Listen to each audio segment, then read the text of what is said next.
Russia's answer to bridge the gap in a highly connected but fractured world. Connectivity through barriers in geography and policy. From St. Petersburg, World Insight with Jian Wei ponders the answers. Balanced views, straightforward interviews, go beyond the headlines. Hello and welcome to a special edition of our program World Insight, coming to you from the site of the St. Petersburg International Economic Forum in Russia. I'm Tian Wei. Russia President Vladimir Putin's speech has once again put Russia back onto the map of world news headlines. As a country that has gone through the ups and downs of its economy over the past few decades and one still under sanction, what is Russia's way of coming out of the current state of challenge? We're going to talk to some of the people in the know. The organizer of the St. Petersburg International Economic Forum, the president of the New Development Bank, and one of the most outspoken voices of Russia on the international stage. But first, this. Building a trust economy. This is the key theme of the 22nd St. Petersburg International Economic Forum 2018. Russian President Vladimir Putin warned that a combination of sanctions, trade barriers, and a lack of trust among countries and businesses could lead to an unprecedented global crisis. Today there is a new variant of protectionism, the use of obviously invented pretexts, references to national security. What for? For suppressing competitors or extortion of concessions. Putin said that a spiral of sanctions and barriers is just beginning and is affecting a growing number of countries and companies. The Russian leader added that today we need not trade wars or even trade truces, but trade peace. And the two sides exchanged views on international issues, including the U.S. withdrawal from the Iran nuclear deal. Macron said Europe must develop more efficient mechanisms to protect its economic interests. The two presidents vowed to work together and consolidate their efforts to seek solutions in all international areas. China also sent delegations to the forum, and earlier Chinese Vice President Wang Qishan met with Putin in St. Petersburg. The two leaders agreed to further boost cooperation for the benefit of both countries and the world. Being powered by the Belt and Road Initiative and the Eurasian Economic Union, cooperation between Russia and China is deepening. Since its establishment, the forum has gradually developed into a platform for discussion of key issues in the world economy, regional integration, the development of new industrial and technological sectors, as well as addressing global challenges facing Russia and other nations. With Donald Trump canceling the summit with the DPRK, international relations are getting more unpredictable. China, Russia, and Europe intend to use this platform to better cooperate for global development.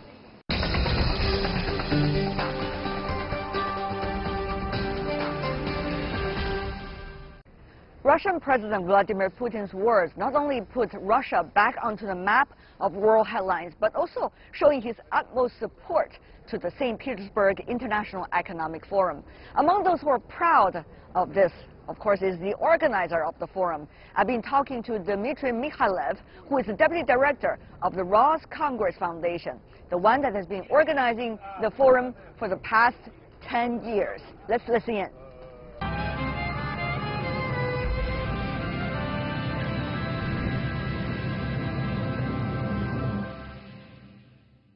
Mr. Mikailov, the Deputy Director of the Roscongress, thank you so much for being with us. Pleasure for me to You should feel at home. This is the St. Petersburg International Economic Forum. That's the thing that you have been organizing over the years. Yes, it's been a while since we first started to organize St. Petersburg International Economic Forum. This time it's, if I'm not mistaken, for Roscongress Foundation, it's the 11th year when we organized the St. Petersburg, and for St. Petersburg International Economic Forum is the 22nd year. Wow, impressive. But let me ask you, Mr. Mikailov, about the image of Russia. There seems to be a very big different picture about Russia in the West, so-called. And Russia also aspires to gain its glories as it once maintained over the decades. Where do you think is Russia now in search for its new identity? Well, Russia now, as it has always been, is between the West and the East. And while organizing the St. Petersburg Forum, we have always emphasized this fact, that we are a bridge, we're at the crossroad, and that's why we work to unite and to welcome at our forum, at our platform, both businessmen from Europe and the United States, and we have a lot of participants from Asia. And we have guest countries each year, and we have welcomed heads of states and governments, not only from European countries, but a lot from Asian countries. This year we welcomed 2 heads of states from France and from Japan. The goal of St. Petersburg Forum to unite these 2 continents and to show that Russia is a country which is, in between the Western world and the Eastern world. But one has to admit that Russia is in a critical point, in your relations with the West, whether it's about Syria, whether it's about Crimea, and whether it is about some of the economic and political issues. So what do you think, sir? St. Petersburg Economic Forum be able to provide much support for Russia to get the message right?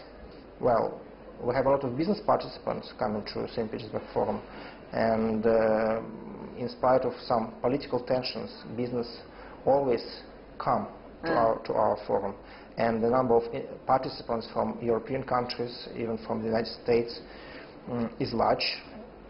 And business wants to cooperate, and business listens to the president's speech each year, and tries to get signals what approach Russia will have to the business community, to economic cooperation. Because, well, Syria is one thing, but business is another thing. And we know that a lot of businessmen from Europe are striving to cooperate with Russia. How different, though? Syria is one thing, business is another thing. But how different? When you have sanctions are still going on. Yeah, we have sanctions going on, but we survive, and we strengthen cooperation with our traditional partners. I know that, well, for example, German business is not very happy about strengthening of sanctions, and German business wants to cooperate. We cooperate a lot of Italian companies which come to Russian market, sometimes to substitute German companies, which is not good for German business, and German business wants to come back, and of course we strengthen relationships with Asian countries, with China, also with Latin American countries. Well, business always finds ways to make profit and to create good and productive relationships, regardless of what politicians do. What about France and Japan, the 2 countries that are being featured this time? How to build trust, how to overcome political tensions, and how to overcome these tendencies which bring countries apart. Because all this, it disrupts trade, international trade, and it's not good for global GDP. So the purpose of these economic platforms is to bring business back together. And when we invite political leaders, we expect them to speak about about positive things, about how to build trust again, how to overcome these political tensions. We also have the new technologies, which is likely to play a big part in the discussion here. And that is also transforming our world these days. But the question is, how will the 2 things work together? You got, once again, the geopolitical issues not resolved. You also have the complexity, or sometimes contributions too, by the new technologies and its transformation of the world. It seems that the 2 are happening parallel at the same time. Yes, there are 2 are happening parallel, and we signed the agreement with between the Minister of Industry and Trade of Russia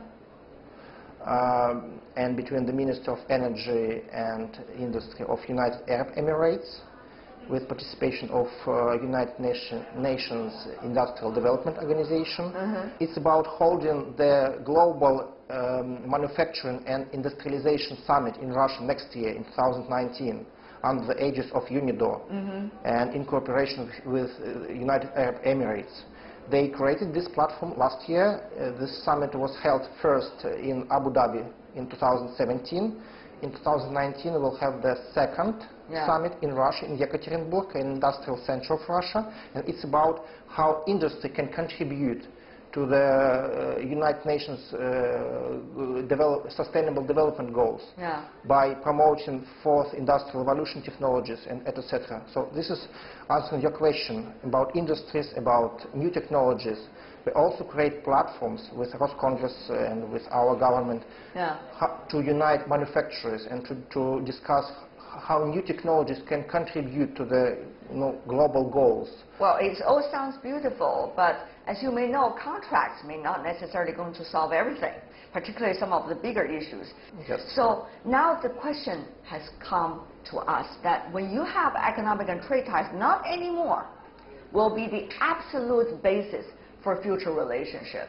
How will the complexity of geopolitics come into being, and how will that impact on the economic and trade relationship? That is a question I guess your forum have to deal with. Yes. I see a long sigh. Well, it's a difficult question. Yeah. I think the future will show how the situation evolves, but we hope that economic interests will help us overcome the political tensions. For example, how to help less developed countries to grow up and to be more prosperous. It's an economic question.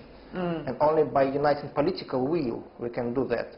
If we, on the other side, concentrate on trade wars, it's not good it's not good for anybody. Not good for anybody in the long term. Before we go about China-Russia, China Vice President Mr. Wang Qishan is here for this year's Economic Forum in St. Petersburg.